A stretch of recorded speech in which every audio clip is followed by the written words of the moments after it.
Charles Thomas. We are live. We are live. Welcome, welcome everyone to the week of Cinco de Mayo, May 5th, here at the State House. You're here in Senate Economic Development, Housing and General Affairs, and we have a long floor today, and up on the floor is our resale ticketing bill, H512. And this is an amendment that's fairly important to be considered at second reading so that our venues aren't too shocked at, because this is a fix that was identified. The minute we voted the bill out, this fix with venues was identified.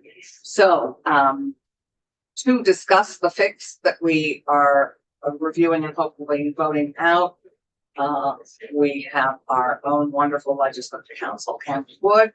We have been working on this. We worked on this most of the weekend, and yesterday I thanked Thomas and Todd and Susan and Patty and Matt and Cameron for the extra work on trying to get this in shape. Well, it's a lot. It's a lot of when we're all doing other things and trying to juggle real lives with our work.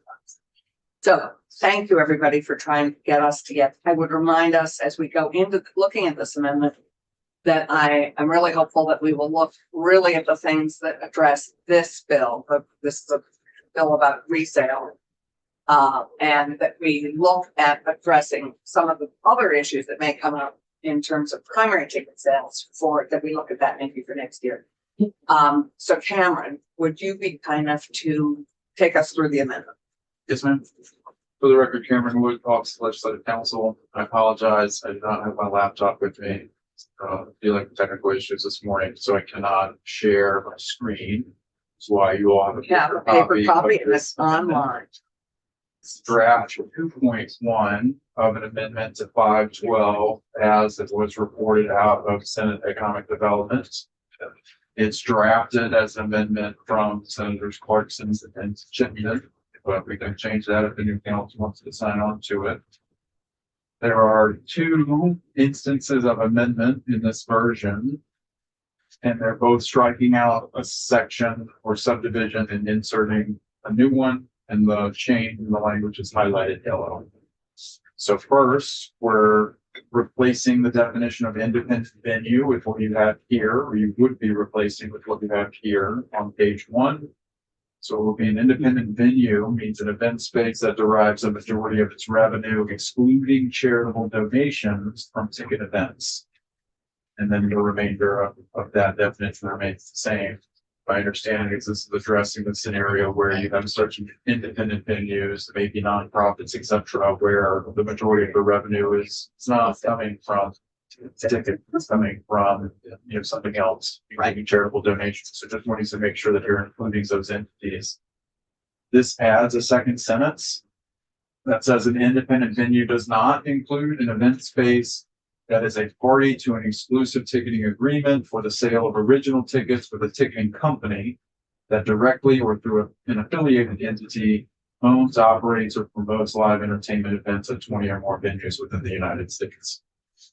What is the purpose of that language? I'm not the best person to We will have that explained. And if you ask me what this would include, or are there any venues, I can't answer that question for you either.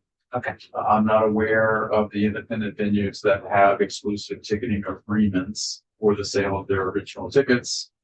Others should express to you the concern that they're trying to address. Okay, and then if you just do the last, and then we'll go to explaining this. The last piece is, and the reason the definition of independent venue is relevant and important is because of the second amendment that you have at the bottom of the page. If you recall in the bill, as it came out of committee, you have the price cap of 110% that only applies to a reseller. We've excluded individuals for personal use under reseller. You also have the cap that the secondary ticket exchange cannot authorize for sale a ticket at greater than 110%.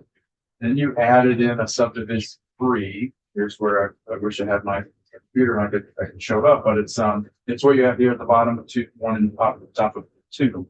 The entire subsection, so those caps that you put in place, apply to the resale of tickets where the event is held at an independent venue And where the seating capacity is 3,000 individuals or fewer, the event's held at a nonprofit venue that books agriculture fairs. This is what you added in the bill. Right. And then you're adding in, Champlain Valley and Yep. other. and then you're adding in C to include the venue is primarily used for collegiate or amateur sports. Because what we had inadvertently done was excluded, I believe, our sports venues, our university venues. Yes, ma'am. So we wanted to make sure they were. So this piece is to ensure that you're including those venues that may just use sports. And then, as I mentioned, the excluding charitable donations piece is pretty straightforward as to what you're accomplishing there. The second sentence, excluding for independent venue for these entities. I'm not aware of what those entities Okay. are, which ones, so. And understanding the ramifications of this, would you like to start and then have others Sure. fill in? That'd be great. So yes, I see this language as something that's come from advocates that understand this industry better than I do. And what the concerns that have been raised, there was a nice Vermont Digger opinion piece. I don't know if you saw it, talking about this bill.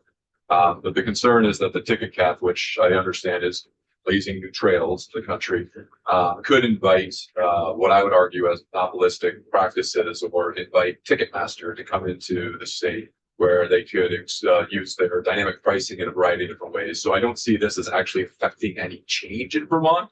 I see this as, if anything, just guarding against inviting more of those practices that we've been reading about in the news. But I don't necessarily think this language is necessary. I think it's something that I would love if one of the advocates that is bringing it forward could maybe make the case for it. I don't see it as problematic. I don't see it as doing anything other than just making clear that the Ticketmaster approach to event management is its own problems. We don't necessarily want to bring it into the state. Read it there. Thank you. So this was what we're trying to balance, because this is a new thought. Ticketmaster is not yet here in Vermont. Matt, would you like to speak? Because Sure. this is, I believe, your language, and Right I'll here, have Todd happy to speak. Sure. Yeah, Thank just you. speak Thank from you, here, Madam so we- Chair. Yeah, Matt McMahon with MMR represents here and have a lot of experience, with Ticketmaster elsewhere, understanding how they play into this. So why, as written, this would be an invitation to them to come in. So from the top line, they've been found to be an illegal monopoly in federal court of law to dominate the ticketing market. Ticketing resale is the only market that they do not dominate, and there is competition for my client being one of them. The goal of their support of these bills, which is not exactly the same as the venues themselves, is to squeeze out competition in the resale market.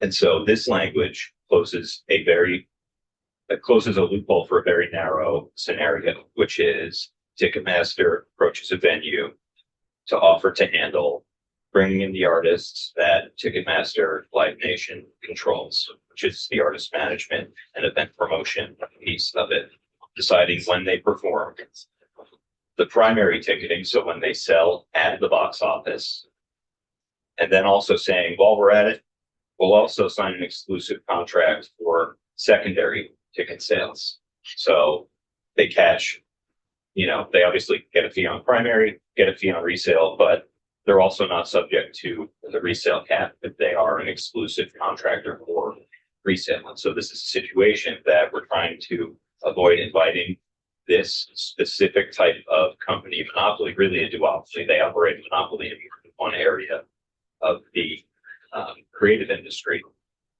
And so we understand that every venue, nobody prints out tickets themselves anymore and hands them to people. Everything's, But not. but primarily they're done digitally now. And we acknowledge that this language should not be catching any venue contracting with somebody to sell tickets. This is if a monopoly like Ticketmaster comes in, and not only do they do ticketing, but they also operate for both live entertainment events at over 20 venues across the United States, which is pretty high volume. And so to me, it's a bit of an apples and oranges. And so this is a very narrow scenario we're trying to prevent against. And again, it's for the next 2 years. This will be revisited, Chair. If not next year, the year after, because there's a sunset in the bill. And so that's why we're offering this. I appreciate and I think all of us appreciate the effort with Ticketmaster, which has been a Goliath in this market and a real challenge, and has just lost a huge monopoly fight in the courts. Did they fully lose? The question I have for you, and I think Susan and Todd can answer it, is the impact on this on other venues in the state is unclear.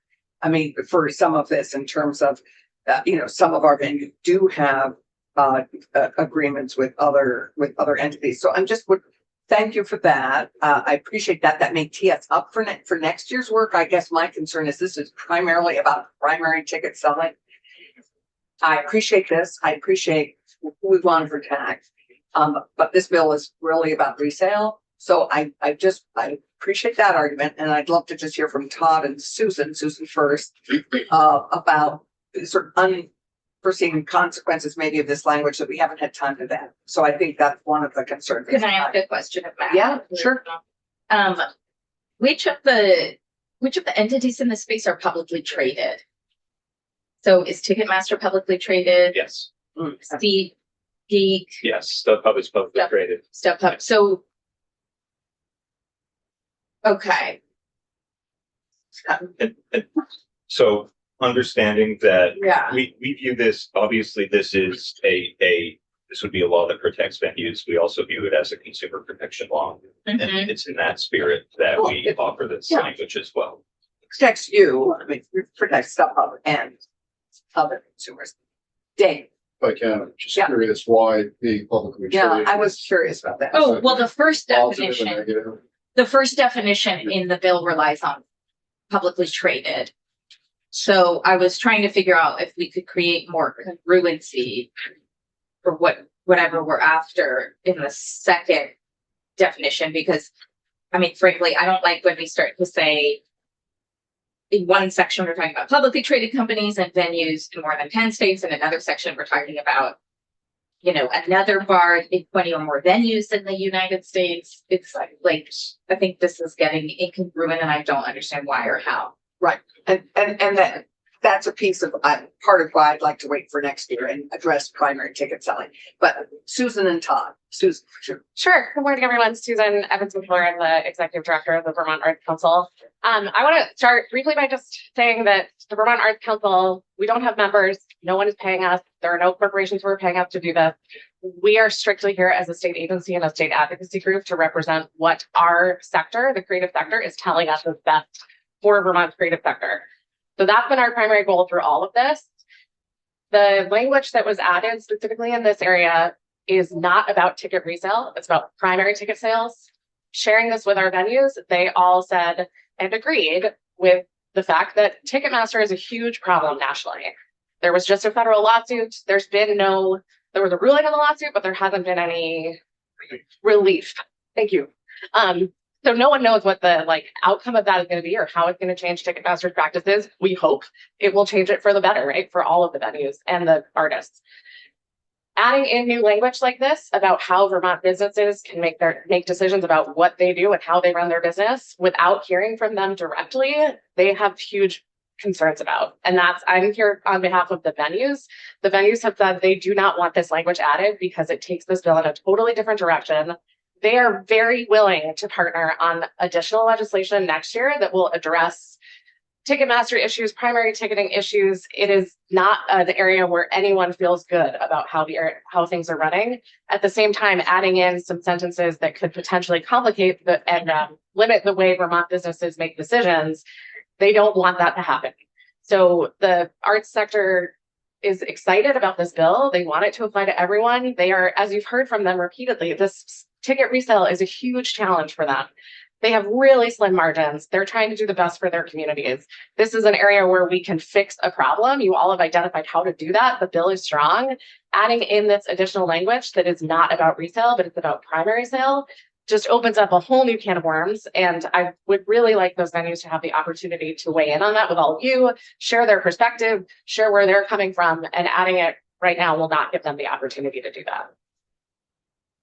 This is the challenge of our end of session change. Todd, anything else to add? I don't have a lot to add, Chair. I think I have sat in on all the discussions of the additions that you see now distilled into this amendment. Happy to continue to facilitate that conversation from our limited role in the bill as it actually would roll out into law on the enforcement side. I think we would be looking, it'll continue to be a complaint driven process for enforcement. And I think the simpler that enforcement process is, the easier it will be for us to carry out and affect the purposes of it. Okay, Susan. One more thing about the Ticketmaster piece. I just want to also make it really clear that, again, Ticketmaster does not operate here now. The bill has a 2-year sunset, so there's some time to see what happens with larger venues here.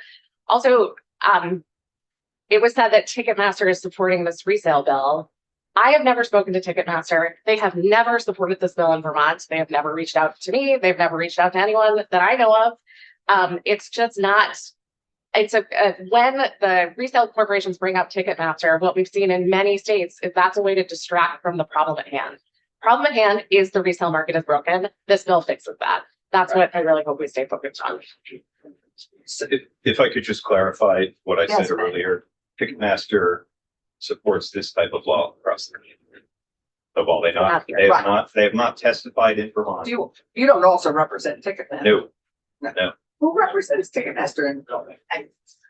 I know you don't. No one. As far as we know, no one. Keisha, So, I mean, speaking of Ticketmaster, I just want to, did you just get a constituent message about Ticketmaster? no, I didn't. No, I mean, I'm trying to understand how this industry works so we truly don't hurt the customer who wants to have like all options available for an event. I'm trying to understand in some distant scenario, if UVM has an incredible event space and, we get some big name artists, are there big name artists that can only perform if Ticketmaster is involved? There are I think Noah Khan is a great example of this, right? Yeah. He has played at Ticketmaster venues across the country. We don't have one here. Played the Champlain Valley Fair. Okay. That was not a Ticketmaster event. So we're not like So- excluding people from seeing artists that they want to see somehow. Those are nonprofit fundraisers. There might be exceptions. We can do that. Yeah, and again, this is why I'm really reluctant to Yeah, add it, yeah. because it's such a complicated issue. Right. And to be really clear, like I don't run a ticketing platform, and Mhm. I would like to bring in the voice of the people who do. Mhm. And in sharing this language with them, they do not support it. Right.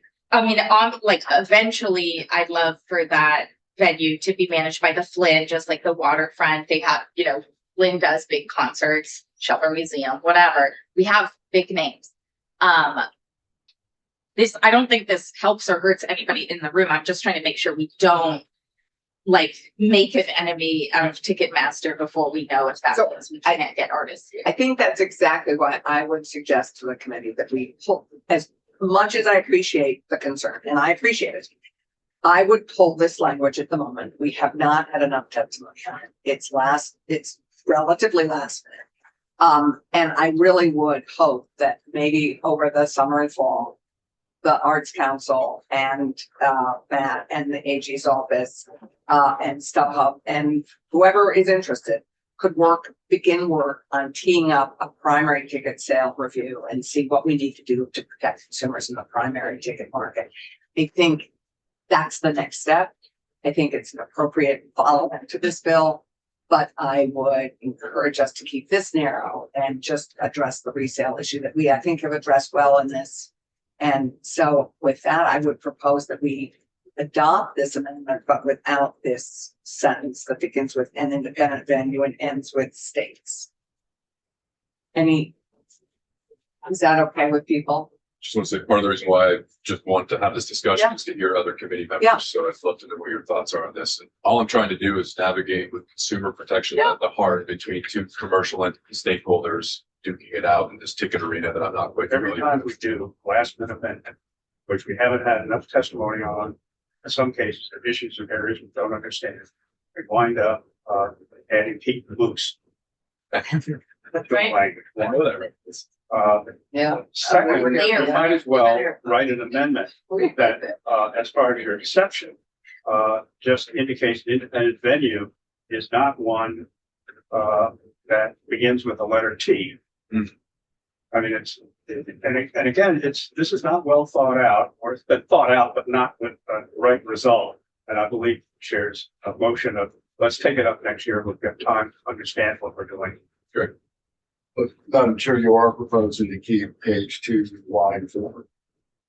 I'm proposing to keep the first, yes, I'm proposing to keep everything else. The, line 8 on the first page, on the first, instance of amendment.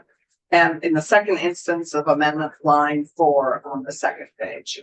That protects the venues that we thought we had included in the bill when we passed, which included all our, most of our sports venues and the UVM venues, which we thought we included in our 3,000. It's been a week and a half or so. Why such a focus on independent venues as opposed to any venue selling tickets? So you're adding this page 8 or line 8, excluding charitable donations. We're kind of digging, trying to create a boundary around what an independent venue is. Why is that germane at all? Because, well, first, the charitable donations is a critical piece to make sure that we weren't just driving a majority of its revenue from ticket sales, which is so that the nonprofit had not been included in that, where ticket sales, in fact, are not the primary source of their revenue. So I hope that answers number 1. And number 2, the language, as Susan and Todd, you want to address why this is so, this is important because the 3,000 seats Matt, I think, was the first one to identify it. It excluded our sports and our independent venues that were. Yeah, the committee chose to add the 3,000 seat limit for space. That was part of our work. Totally. Compromise. 3,000 seats leaves out Centennial Field, 4,415 seats. Gutterson is 3,600 seats, something like that. So we heard from folks that they wanted to include sports venues, and that the committee believed they were including sports venues. It just was a small error that it turns out our sports venues are bigger than we thought. Who knew? 4,415 people went to Lake Monsters games. Go Monsters. So that's corrected on the back page. So I think if I could answer Senator Lee's question, where a lot of this is inspired from in the discussions, it's clarity as to applicability. So when this first came to us, it wasn't clear if this would apply to any tickets bought or sold in Vermont, let alone just venues, let alone tickets to venues outside of the state. So this is just, my belts and suspenders, an approach to make clear what this ticket cap, these rules apply to, which are venues in Vermont that are independent. Right. And this was part of our compromise, working with people who had concerns about the bill. So I just want consumers to know when this goes through where this 10% cap is applicable and where it isn't. And so to me, it'll be clear if it's a venue in Vermont, whether or not you're buying or selling that ticket, reselling it anywhere. If it's a venue in Vermont, that when the cap's going to apply, but not outside of Vermont. I get that. The 3,000 boundary came in kind of late in discussion. So this is the fix for that. Okay.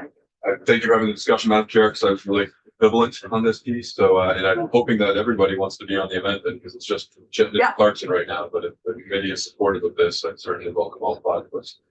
We'd love to have as many. We moved it. It was identified. You got 6 minutes to get this printed and ready for upstairs. Cameron is on top of it, I hope. But your computer will be able to deal with it. When I get back to my office, Okay. we will Right. make it happen. Happily, we have many moments before this bill will be taken up. So, would somebody be kind enough to move we don't need, it's an amendment. So that is what I would move, is that we accept the first instance of amendment, excluding the second sentence or third sentence, whatever it is, that begins with independent venue, and that we take that up. And I really would encourage you all next year. I won't be here, but I'll be cheerleading you from the sides to take up primary ticket sales, because I think there are as many concerns about that.